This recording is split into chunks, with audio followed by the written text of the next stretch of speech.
Welcome, everybody. Welcome to the Parent Blogger Roundtable. Hi. Tika Sumpter and James Marsden for Sonic 2. Hi there. So this question is for Tika. This is a really, really hard question. So I want you to think long and hard about I'll it. answer it. Okay. Who do you think is the funniest person? I'm right here. Who do I think is the funniest person on set? It's definitely not James Marsden.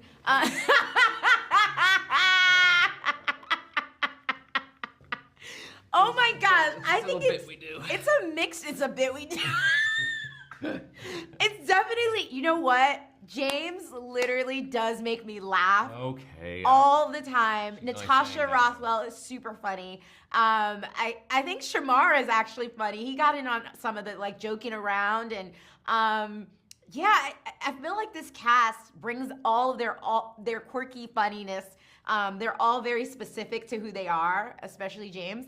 But literally, I laugh all the time with this one, and I try not to sometimes. But like, he is actually really funny. He's very symmetrical and funny. I mean, gosh, how does God do that? Like, why? I'm symmetrically funny. That's what she meant to say. Hello, guys. I think we're all super excited to be returning to the Sonic cinematic universe. And I would like to know, I know you probably can't give us too many spoilers, but what can people expect from this new movie? Oh, man. Well, thanks. It's exciting to sit here and chat with all of you and see that you're as excited as I am, and we are. Yeah. Second time around, it's like, I don't know, it's really rare to get to do a sequel, right? Like, that means that the first film came out and it was popular and people, like, loved it, and the video game people, like, the fan base was all excited. So the fact that we got the ticket and the green light to make another one, Yeah. we just got to jump at the opportunity, and it's exciting, and to bring this big new kind of more turbocharged version of Sonic to that audience, and also to maybe an audience that wasn't familiar with the game or the first movie. You know, it's a movie for everyone, and it's a thrilling ride, and I'm as big a fan as most people are. Yeah, for sure. I think he covered it all. I like to talk too much. That's Tom. This seems like such a fun cast, and especially being second time around, I'm pretty sure you guys were a lot more comfortable this time. Were there any fun on-set pranks or fun stories you can tell us about from behind the scenes? I think what you see on the screen is the chemistry that we all had because we actually hung out outside of just work. But even while we were on set on that icy, and also it was weird because it was hot out, but it was also icy on our feet and cold. We were in between, you know, he was singing, you know, he's a singer. He has a really good voice. I like to remind everyone that I can sing all the time. All the time. I'm so stage starved. Didn't stop. Yep. But yeah, we just like had a really good time. Natasha Rothwell, who plays my sister, and Shamar Moore. I think all of that chemistry and all that fun that you see on the screen is actually because it was real life. I got excited to see a bunch of new actors who had to act with a piece of green tape. Like we had to do the first time around, Yeah. come in and like, it's not so easy, is it? Not so easy. Not so easy. But Tika's right. It's such a great big family. I show up on set. You hear first of all Tika's laughter from like another, like I was on Maui and she was on Oahu, and I heard it. No, it's joy. Like this is such a good family, and the production leads with its heart, and much like the movie does, and I think that's why the movie works as well as it does, because you can have all these beautiful set pieces and action sequences, and if that heart's not at the center of it, you know, there's no emotional stakes. But that's the experience for me working on this with Tika and Natasha and Adam and Ben and Jim and everybody. It's like there's such a huge element of joy about making these movies. And I think that obviously bleeds into the experience for the audience as well. They get to see us having a good time, and that's one of the special things about it. Guys, I wanted to know, you know, everyone is very focused on what's going on with Sonic and Knuckles and Tails, but I want to know what the chemistry is going to be like between Tom and Maddie this time around. What can the audience expect as far as the evolving marriage between you two? Oh, I like that question. Couples retreat too. I know. In Hawaii, I see. I know. I think Maddie is kind of the loose one who's like, look, let things go. You know, I think Tom is more the holding on tight and you know, especially when Sonic wants some independence. And Maddie's trying to like really calm her partner down to say like, let him go. He needs to be who he is, and he'll come back when he needs us. And we have him if he does. So it's like that constant balance of like the crazy one and the logical one, and I'm the logical one from 1 and 2. It's true. Yes, it is true.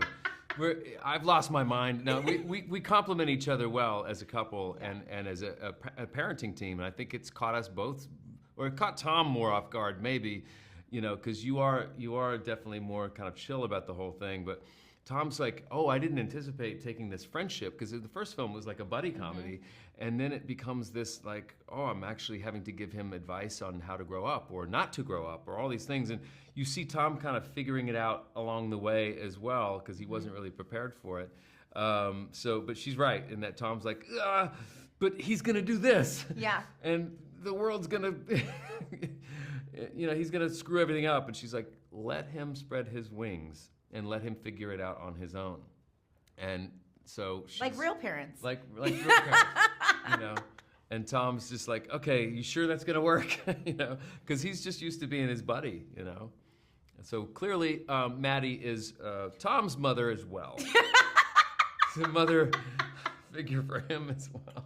The question is, as a child, did you have a favorite video game or character that you loved? I'm gonna try and do my best, Ben Schwartz. I'm not Ben Schwartz, but you guys look amazing, and thank you so much for dressing up and sharing the Sonic love. Video games growing up, I grew up playing a lot of Nintendo and Sega. I played Sonic, I played Mario Brothers. Oh my God. Mario Karts was a big one for me. I still play Mario Brothers now. Also Zelda, you know. I wasn't very good, but I tried my best. But yeah, and of course, Sonic the Hedgehog. It was a little bit different than it is now. I play Sonic Karts now with my daughter, racing cars, and she's teaching me how to use the controllers of nowadays. Which one? Are there any Easter eggs that are in this movie or nods to other characters that might be possibly in a third film? Oh my gosh. Easter eggs. Easter eggs in the movie from the game? I'm gonna say yes. Yes. One of the most important things for us was, you know, getting the movie right for all the people who love Sonic the video game, right? And so we know that that's a world where so many other things happen other than just Sonic and Tails and Knuckles. So it's fun for us and the creators of the movie to bring these little tidbits from the game and kind of hide them throughout the movie. And if you're really good, like you guys, I know you guys are, I'm sure you're gonna find them. There's gonna be plenty of Easter eggs and plenty of stuff from the game, and I know you guys are all gonna love it. And you have to go watch it like 3 times to get everything. You guys are so talented, both on the camera and off the camera, and your voiceover work. I know, you know, James, for example, you're working Boss Baby, and Tika, I have to mention the amazing work that you've done on Final Space, which was an amazing show. Thank you. But I have to ask, for this film, would you ever prefer switching places with Ben, Colleen, and Idris to do more of the voiceover work, or do you guys really like the preference of keeping in front of the camera and keeping the action in person? I think that I would rather be in front of the camera when we're in Hawaii. And then when we're in Vancouver Island, I'll be doing Ben's work back in LA. No. I love Tails. Like Colleen's gonna kill me, but I tried to do her voice in another interview, and I was like, wow, Sonic, you know. Ooh, that's good. Because I love him. I love that little fox so much. You are gonna fall in love. And so I love how earnest. Oh my gosh. Okay. Well, you know, maybe there is a Sonic 3 where we just kind of switch roles. And no, I'll do both. Ben and Colleen. I'll do 2. Hey everyone, I'm Sonic. I'll be Tails' sister. I'm gonna come in the third one and be Jim Carrey. He'll love that. Oh yeah. There's another behind the scenes question. So you had mentioned earlier about green tape and acting against green tape. Do you act against just green tape, or just sometimes is somebody dressed up in like a green suit or something? Because you guys do it so seamlessly, both of you, and it is amazing. So I just want to know the process, what you act against, and how hard it is. We have a great partner who's not seen on camera. His name is Scott. Scott Patey. Scott Patey, and he actually has a cameo in the movie, but you know, he really helps us bring the emotion because he kind of acts as the character, you know, because Ben wasn't there, but he's off on the side just working really hard to make sure that we get everything we need to speak to the tape. And then they, you know, put Sonic in. But the great thing about the first one is we know exactly how Sonic looks, and the director's very specific on where we have to place our hands so it makes sense. And then also being in the scene with another human and they're emoting their emotions and you're just in it with them like it's a real scene. So you're using your imagination. Yes. You do that a lot on these movies, for sure. Tika's right. I mean, you know, when he's standing still, it's a piece of tape. When he's walking, it's a tennis ball at the end of a rod that someone will do this and so that your eye line can follow him. If you're holding him, it's like a blue bean bag so that you can sell the weight. And then sometimes it's just like this kind of crude stuffed animal that we're looking at, right? Yeah. But it does require your imagination. Are there any good life lessons that kids can learn from Sonic and the Gang this film? Absolutely. I mean, there's a theme this time around where, you know, Sonic's kind of growing up and getting his, you know, spreading his wings a little bit and wanting to maybe even break the rules and sneak out and be the Blue Justice, pretending to be Batman. He's eager for the world to learn about his superpowers and use them for good. And sometimes he does it a little rough around the edges and a little recklessly. But he's, you know, he's also, he doesn't have a core group of friends, right? So he's got his family, but we all know as a parent, I know that my kids always, like, you can't be their best friends either, right? You want them to have a core group of friends. But for me, like, one of the reasons why I think the movies work so well is that there's that component of the importance of the bonds of family and, you know, connection, friendship, all of those things, acceptance, belonging, and I think that anyone can see, you know, for me, it's when you look at superheroes, they're only interesting to me if they have a human element or many human elements to them. It's easy to, you know, for them to fly or lift cars or run fast, but, you know, what is it about them that they don't understand? What's their, you know, what's going to make them grow and learn about themselves, that they're fallible and that they have some sort of self-discovery in front of them. And to me, it's like, if you can, for kids to take away from this, is the importance of family, it's the importance of belonging, the importance of accepting people and having friends, and I'm just going to stick with that one, I think. And it's okay to ask for help. Yeah. Sonic learns in this one as well. Yeah. Sonic has really attracted an audience of all ages. I was wondering what you think it is about the story, the characters, just why is it so relatable to such a diverse group? I think it's like, you know how gumbo has a bunch of different ingredients?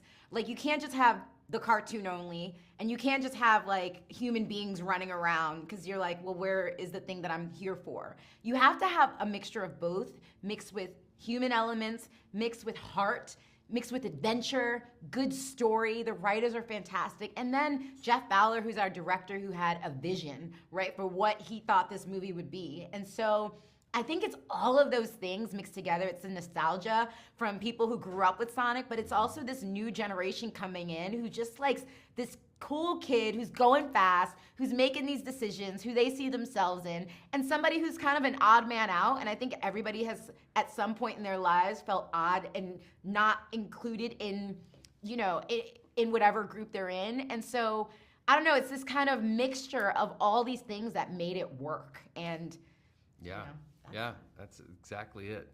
Ben said once, he said, you know, it's this like heart, humor, and action. Like, you got those three elements right there, and that's a good starting place. So we get to meet some new characters and have some, you know, different personalities. Would love to know which game character, Sonic, Knuckles, or Tails, do you relate to? Ooh. Why are we not ready for this one? I love it. I'm ready. I don't know about you. Oh, yeah.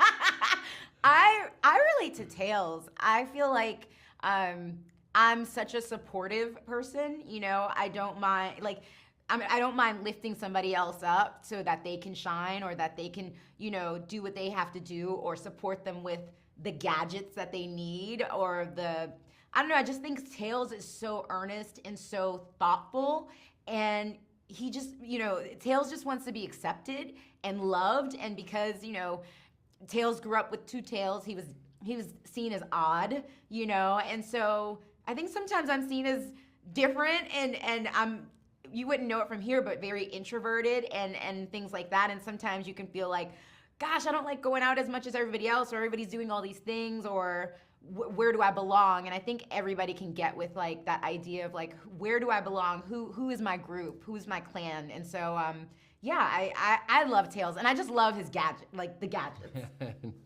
Yeah, I'd probably say Knuckles just because I'm more of a You're kind strong? of sheer force strength guy, lift heavy objects kind of dude. Oh yeah, right. I'd say Sonic probably just because he's got this sort of curiosity about the world and his playfulness. I try to keep things playful. Yeah, that's true.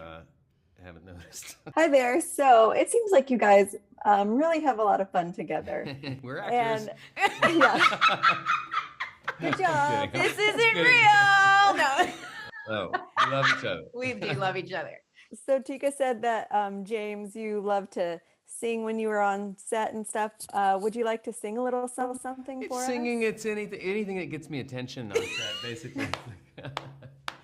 I don't know what I would sing. He's a great singer. What do you want him to sing? All right, sing your best song that you got in your no, pocket. no, Your no, go-to. Your go-to. Mary Had a Little I've Lamb. been dreaming of a true love's kiss. That was an enchanted. I was actually hoping it was going to be that. Thank you for making my well, there dreams you come go. true.